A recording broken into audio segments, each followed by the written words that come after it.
Back in that bag again. Whoa, yeah. Hey. Back in that, yeah. Welcome back to the Splash City Basketball Podcast. I'm your host, Steve Hartman.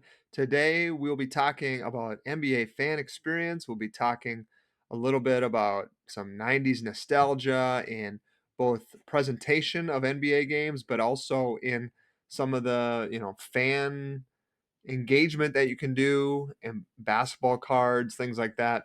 I got my good buddy Derek Bolden joining today. That'll be super fun to talk to him. He's got great experience and innovation and engagement and things like that. So I'm really excited to bring him on to his podcast debut. But first, I want to dive into the new arena, the Lee and Penny Anderson Arena on the campus of University of St. Thomas. The Tommies unveiled their new $180 million arena that has dual purpose for hockey and basketball. And I attended the opener, and I'll give you my thoughts on that. So thanks for listening. Find Splash City Podcast on Instagram. And with that, let's get started. All right, so I was in attendance for the St. Thomas men's basketball home opener at the brand new Lee and Penny Anderson Arena. I took my son with some of his friends. We had a great experience. We were sitting about third row, kind of in the corner. So just initial vibe when you walk into the arena, it's very bright. It's got that limestone facade, like all the buildings that St. Thomas have. Really impressive kind of entrance as you walk in. I will say the parking situation at St. Thomas is a little wonky. It's kind of residential neighborhood. So it's not like at Minnesota where you have lots and ramps and stuff. There is a ramp, but that's for like, I think season ticket holders maybe, or certain club ticket holders, things like that. And then when you walk in, it was a little chilly on Saturday night here. It was like in the upper 20s, kind of windy. So we were outside a little bit, but it wasn't too bad. It wasn't a long wait to get in. But when you walk in, you go up the stairs. It's kind of this cool entrance. You can see the arena from the concourse right when you get up to the top. So that's fun. Most of the food vendors I saw were the kind of the self checkout version where you grab what you want, check it out. No alcohol served on the main concourse of Lee and Penny Anderson Arena. Obviously, it's new, but it just kind of has this fun uh, atmosphere inside the arena. They did a nice job, I think, with the amenities. The scoreboard is really well done. It's kind of got a curve to it, so that hangs over the center, and it's easy to find statistics. It's easy to find information on the players and scoring. So that's always a nice thing for fans. There was a few sections that kind of were interesting to me. One of them being on the one end, there's I don't know if it's a suite or what, but there's a really bright chandelier that hangs over the center of it. It almost, if you've been to the Cosmo in Vegas, it kind of had that vibe to it. So that was kind of interesting, I thought. Otherwise, from a seating perspective, where we sat, it you can tell it's multi-purpose, right? So like not everything is geared towards a basketball experience. Some of it's geared towards a hockey. So where we were sitting, we were kind of looking straight where like the goalie would be on our end. So, that's a small thing, but you do have to kind of turn to watch the majority of the game. It reminds me of the Metrodome, how that was dual purpose. And then when you were there for baseball, it wasn't always like a great fit for your viewing, but you make it work.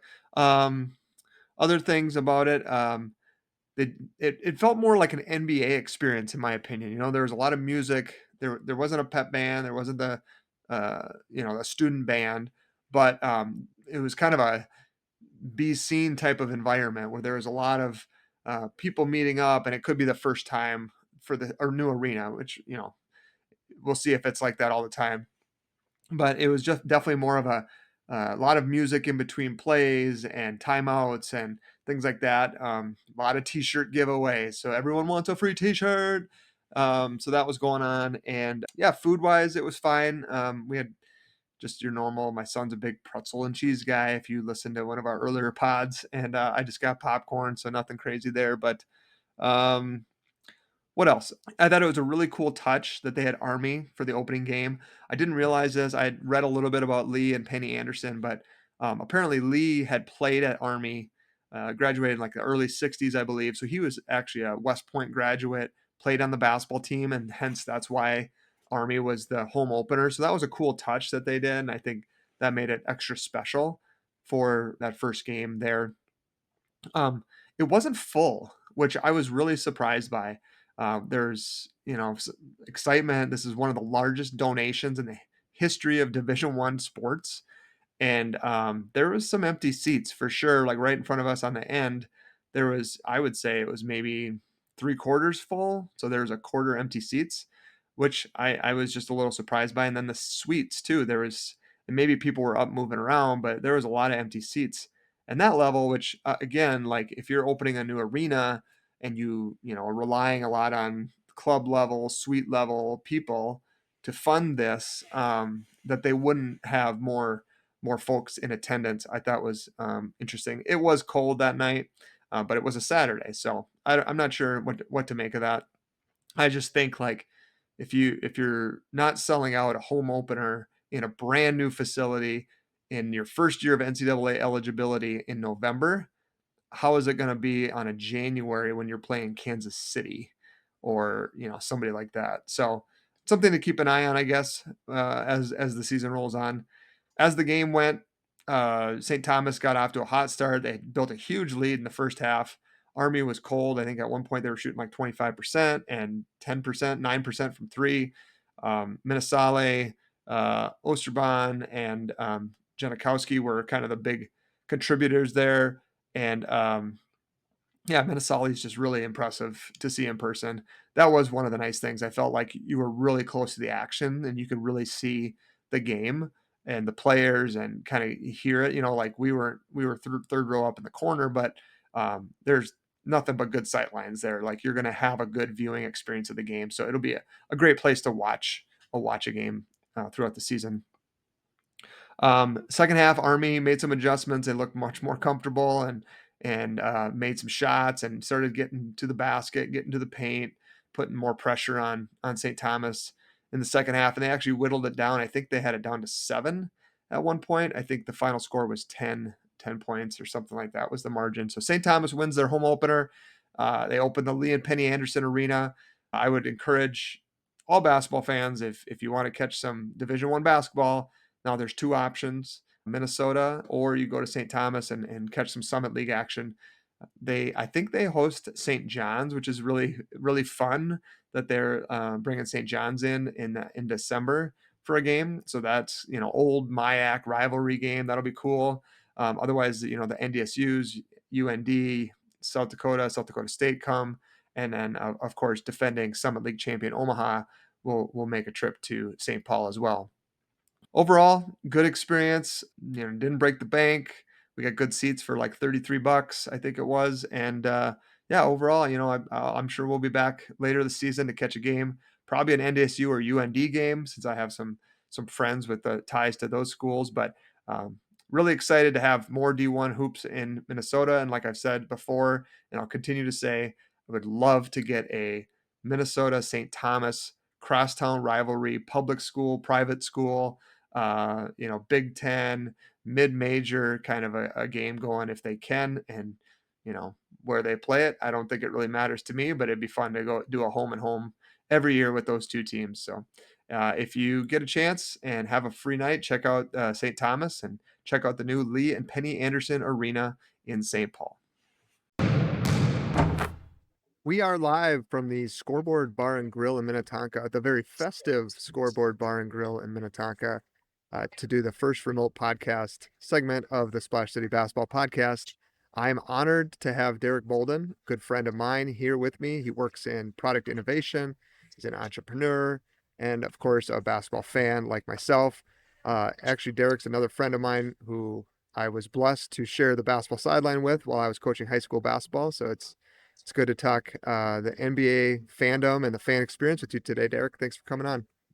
Yeah, thanks for having me. It's I feel like it's mid-December here at Scoreboard. It's very festive.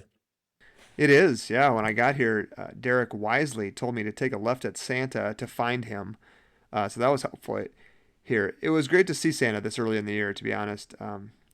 But all right, let's talk a little bit about the NBA. And there's been some changes at Target Center with viewership and technology, all things experience, in arena experience. You, Derek, were at a recent Timberwolves game. Tell me about some of the things you noticed at Target Center with the Timberwolves, maybe even like with the new ownership there, what that might mean for Wolves fans. Yeah, so this is the first game of the year I attended, and I know that there's a new app that is running everything. So the company Jump is running all the app for ticketing, merchandising, concessions, and it was pretty slick.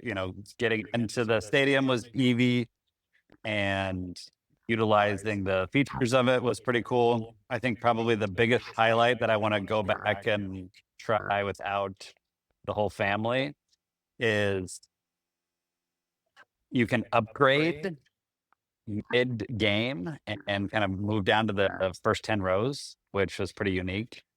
So you know, that's definitely a change from the previous years.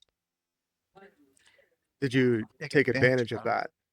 I did not. I was a little worried about moving the family, and we already started out with some good seats for a first time deal for my son. So but yeah, it was prompted.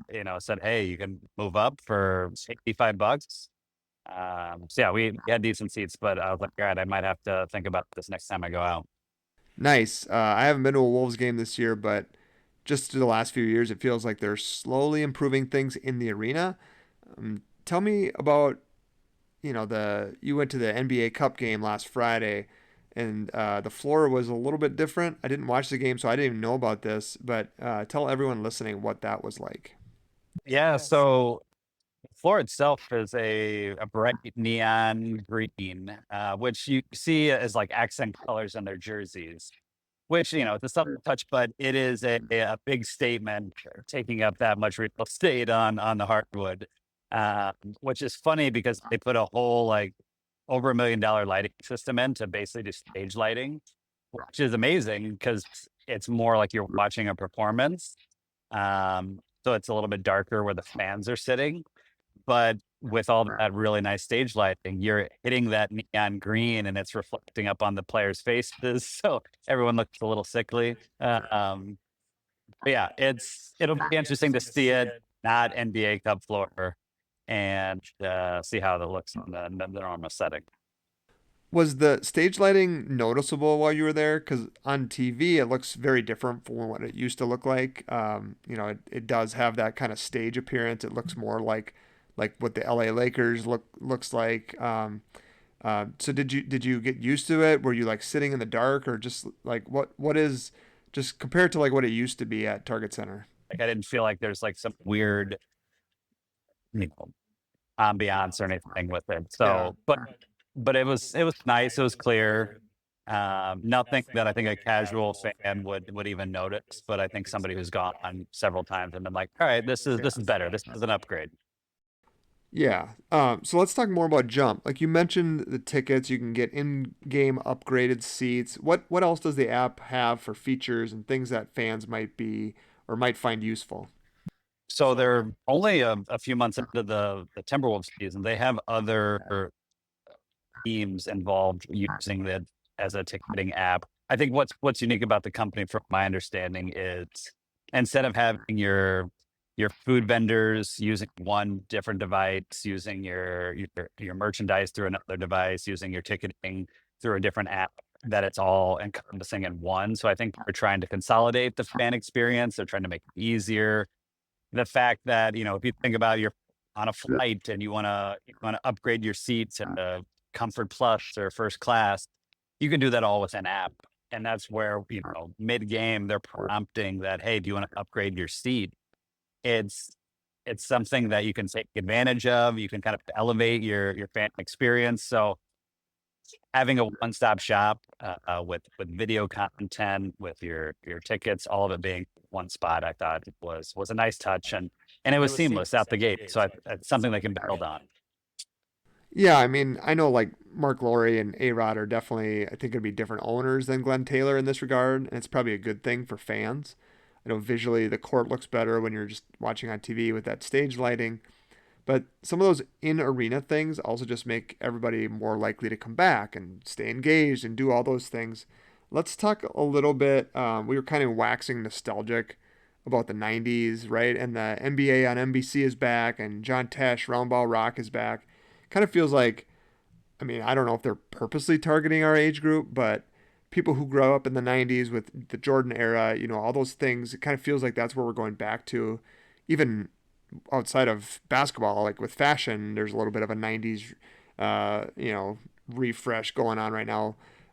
So let's just talk about that and like the changes at NBA on NBC and some of the things where to watch games has changed, and TNT is no longer part of it, right?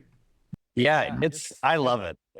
It's a good surprise. Honestly, had a game on the TV the other day, and the theme music came on, and I literally paused and turned around to look because I did a flashback moment to where it's like this is great. I know in the NFL, my son totally has a favorite theme song for the broadcast, and it's like, all right, you need to have this associated with it. It's a small touch, but music alone sets the mood. It's the beginning of the broadcast. So you have to set the stage from the start.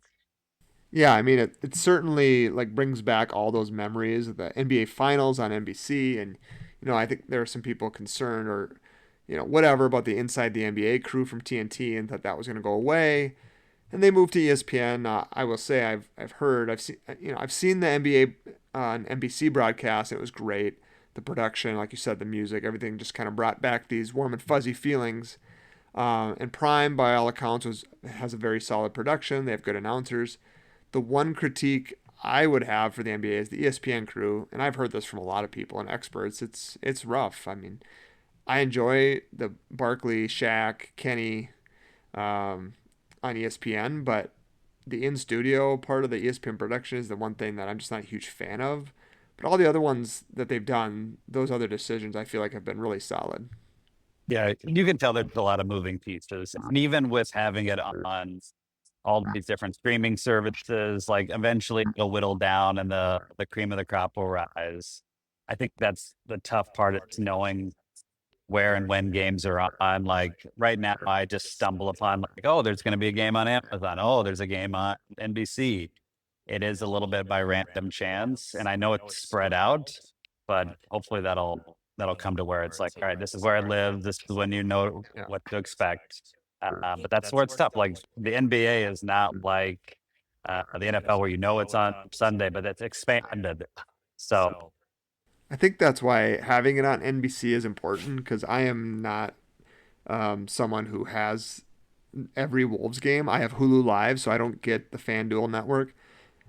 I want to watch them, but I get to when they're on primetime, when they're on ESPN or NBC now, because that's what I have, and Amazon. So I think this happened with the Twins too, where they're not on a channel that most people can watch them. You have to download an app. Some people don't want to do that, and you're going to lose some viewership and interest. So the more they can get the teams, in this case the Timberwolves or the NBA, on easily accessible channels, I think will be good. Going back to the 90s theme, another thing you brought up to me the other day, and I didn't really know much about this, even though I grew up collecting basketball cards, football cards, baseball cards, was Topps, and how Topps had lost the rights to the NBA cards, but now they got that back. So just talk to the listeners through that as well, for those that have kids or still collect their cards. it's exciting. I definitely got the little kid vibes again, like collecting cards. So I've totally submerged myself back into Tops. They got their license back with the NBA, so they just launched their flagship product here at the end of October. So it's a nice set of like the standard base cards look like something that I remember in the 90s. Like it's got a pretty solid look to the card, and then they have a bunch of fun additional stuff. And where this is getting interesting within this hobby, because I do think the hobby is at a peak right now where you can hear about card events and kind of almost celebrity card dealers on different platforms to where you can get access to these cards and they're selling for astronomical numbers. But what's interesting is when you rip a pack, and it's still got that old classic smell when you open a pack, you're like, oh yeah, I remember this, and just being excited to see what's in it. And now you can get autographs within a pack of cards, which is insane. And you get these like relic cards where you can get like snippets of their jersey or like a debut tag that lived on their jersey during their first NBA game. Like these are things that get you that much closer to the players and the ones that you kind of care about. And you can, chase to try to get those down. And that's where it's interesting is, all these things that you remember as a kid, you want to introduce it to your kids, and they're bringing back some of that consistency, and also adding these new layers of things that you couldn't imagine back then. So in our day, we were excited because we got a stick of bubble gum that was like, a crappy stale piece of bubble gum in a pack of cards. But now you're saying kids who open a pack might get a piece of a jersey? Yeah, it's much different.